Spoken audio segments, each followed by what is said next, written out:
Hello, this is Chris with Big Daddy Games. I'm going to demonstrate how to assemble a Gemini-D Kiosk into a MaxConnect Kiosk. What you will need for the install will be a serial to Ethernet converter, a serial cable, a hard drive, and then your Big Daddy keys and backup drives. First step is going to be removing the hard drive that comes in the kiosk. That's done. Through the side component, this plate screws off. There's two cables holding the drive in place. You remove them and pull out that drive. And then you're gonna have to swap in the new drive. This can be very difficult to line that up. And it'll take a second to get it, the first one. It's easier to start with the bottom and then work your way to the top. Once that's on, you'll replace the top plate and screw it back in.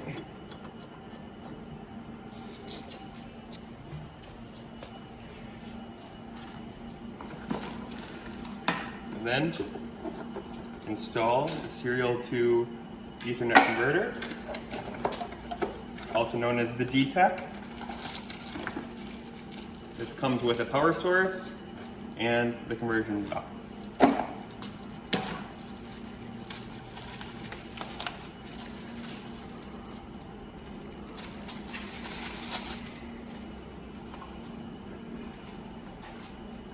Best place to install this would be on the top of the kiosk. This can sit right there. You can unscrew this little screw and there's slides that will hold it in place.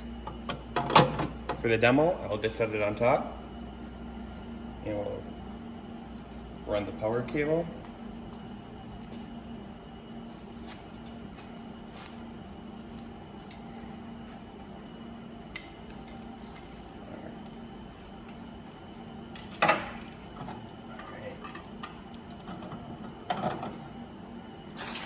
You'll then hook up your serial cable from the converter to the computer of the ATM.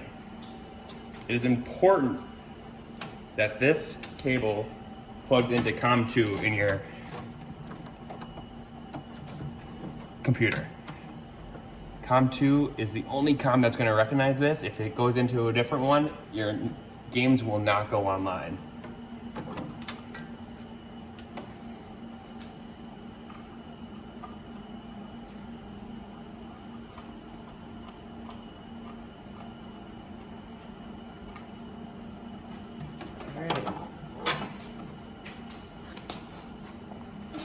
You can see that there's no power source currently for this outlet. So we will send you a 3-prong extension cable that you'll have to cut loose with a side cutter.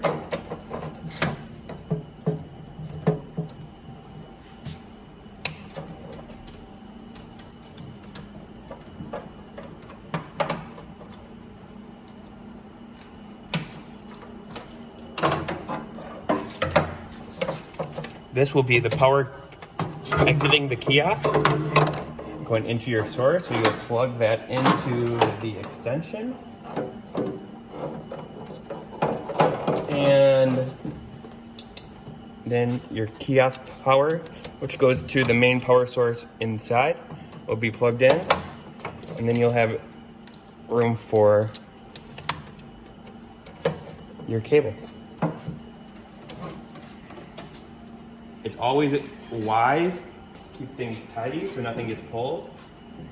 We recommend getting zip ties, cable ties, and tying off your excess serial cables.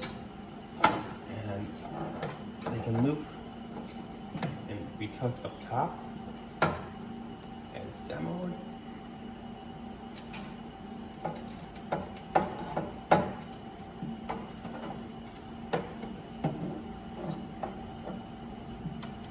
All right. The next step, and this has to be done in this sequence, is you're going to be given 3 different USB port jump drives. The first one we call a Big Daddy key, and the second two are called backup drives.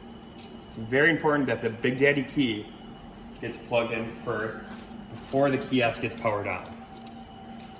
I will then power on the key. Wait.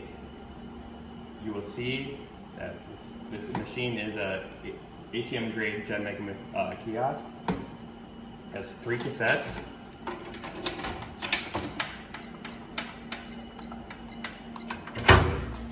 That we would distinguish cassette 1, 2, 3. Cassette 1 will be used for $1 bills, 2 for 5, and cassette 3 will be used for 20s. The default programming code is 1, 2, 3, 4, 5, 6 pound to open the safe, and instructions to change that are right here.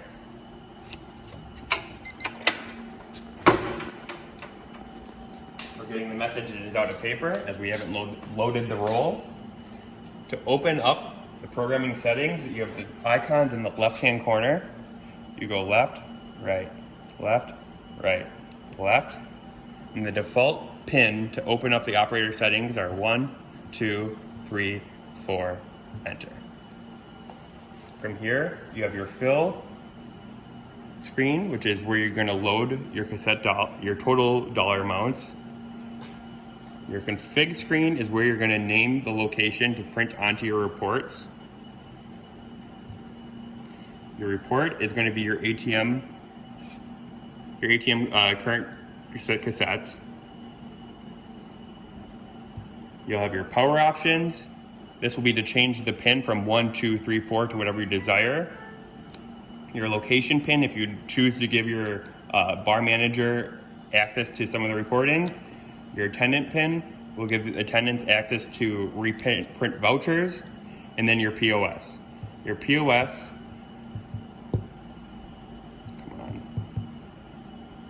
is where you're going to get all of your accounting information. Here, you're getting the error install backup drive,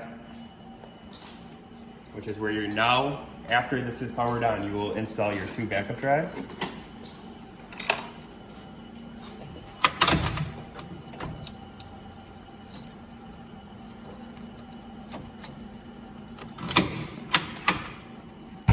And a reboot, that will clear that error.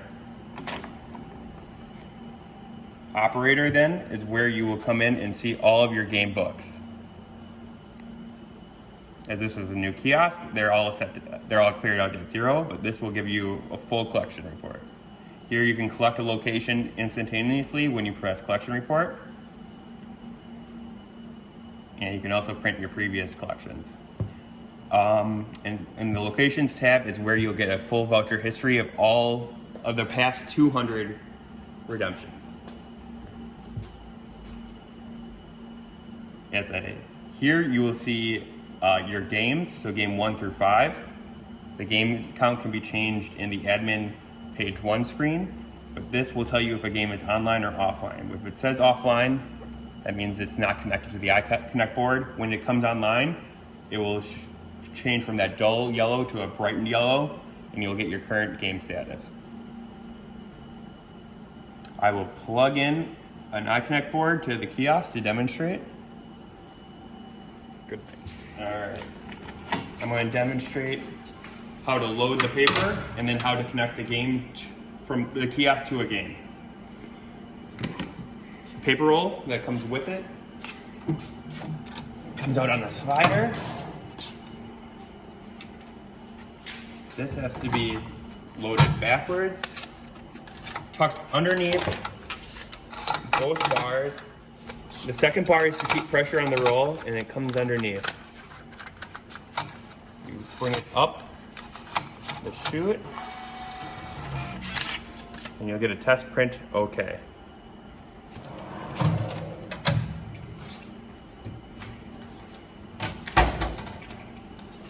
The game is connected to the kiosk through an Ethernet cable that plugs into the DTEC. There's an Ethernet port that comes in here.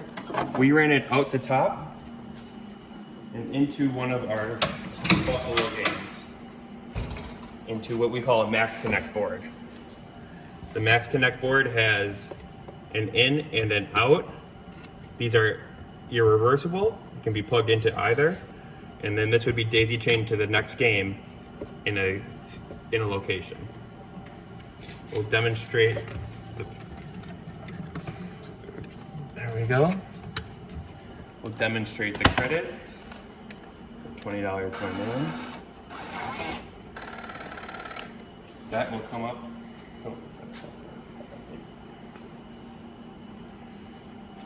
$20 in. Split POS. That would come in on game 3. The game number is determined on the MaxConnect board in the cabinet. These have screens that say game number on them, and that game number is set through these small dials right here. This dial can be seen that is shown on game 3. So this would be the 10 spot number. If you were to have a double digit number of cabinets in a location, it's set to 0, 3.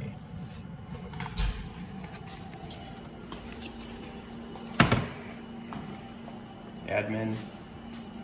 Kiosk printer. So the printer is, the game will print out either at the kiosk or a third-party citizen printer. It is currently set to kiosk RPU. When the game is ticketed out,